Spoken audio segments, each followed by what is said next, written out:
Okay guys, so this is a right angle triangle. This is the formula from the last lesson, and it's the formula we use if we want to find this hypotenuse, this longest length of a right angled triangle. Remember, these are the legs, this is the hypotenuse. If you're ever not sure where the hypotenuse is, it is always opposite the right angle, okay? Now, you're not always going to be looking for the longest side of a triangle. Okay, you could be asked to find the shortest side, one of the legs of the triangles as well. Okay, so you can either plug in the information you do know into this original formula, or you can say that actually we can rearrange this formula. Okay, so to find the length of a leg, we can rearrange this to make either a squared or b squared the subject. So, if we wanted to find this, okay, a squared is equal to what?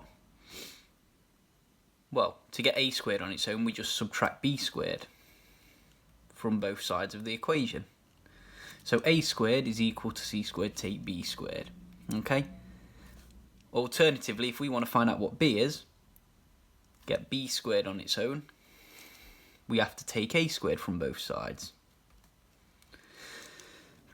Now, this should be pretty intuitive, that if you are adding the squares of the two smaller sides together to get the square of the bigger side, if you want to find one or the other of these, you're going to subtract the other one from this. It's the same with any addition. 5 plus 3 equals 8, so 8 take 3 is 5, or 8 take 5 is 3. Okay, that's all that's telling us. Now, once we've got a formula like this, okay, we can go to any question. Now, I'm going to label it. That's my hypotenuse.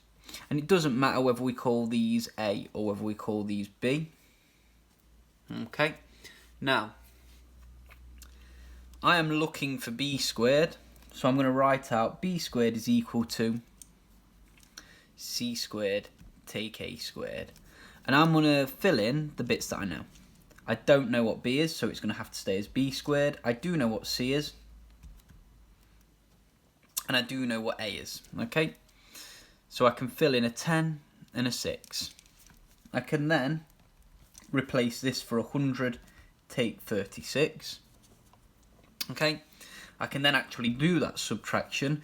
I mean, you can put this straight into a calculator here, the 10 squared takes 6 squared. If you've got a scientific calculator, it saves a few steps. If not, it's fine to do it like this. Now, if b squared is 64, we'll square root it to get b is equal to 8. Okay, now, remember, it doesn't matter which way round you label a and b. Okay?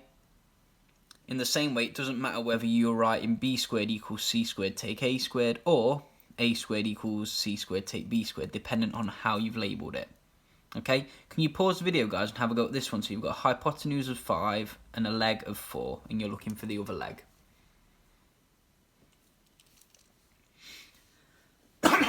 Okay, guys, hopefully you've had a go at that. I'm going to label the triangle. Let's say that we know B this time and we're looking for A. Okay, it doesn't matter which way round. You could have used this formula all the same. But A squared is equal to C squared take B squared. Okay, A squared we don't know. We do know what C is, it's 5. And we do know what B is, it's 4.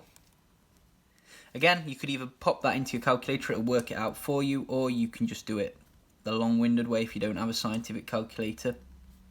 And if a squared is equal to 9, a must be equal to 3. Okay? Now, remember, guys, and this is going to sound really obvious, but it's a really easy way of knowing whether you've used the correct formula. The hypotenuse has to be the longest length. Okay? If you get a length for A or B that is bigger than your length for C, your hypotenuse, if you get a bigger length for one of these legs than you do for the hypotenuse, you have used the wrong formula. You have used this formula by accident, okay? Likewise, if you are looking for the hypotenuse, the longest side, you need to get an answer that's bigger than your other two side lengths. This might seem like common sense, but it's a really easy way of just double checking that you've used the correct formula. Okay, because in today's lesson, first of all, you're going to have some practice using these formulas for finding the shorter legs, but then there's going to be some questions which are mixed up, and you need to decide yourself whether you're going to be using the original formula or whether you're going to be using one of these alternate versions of that formula. Okay, and that's going to be really important.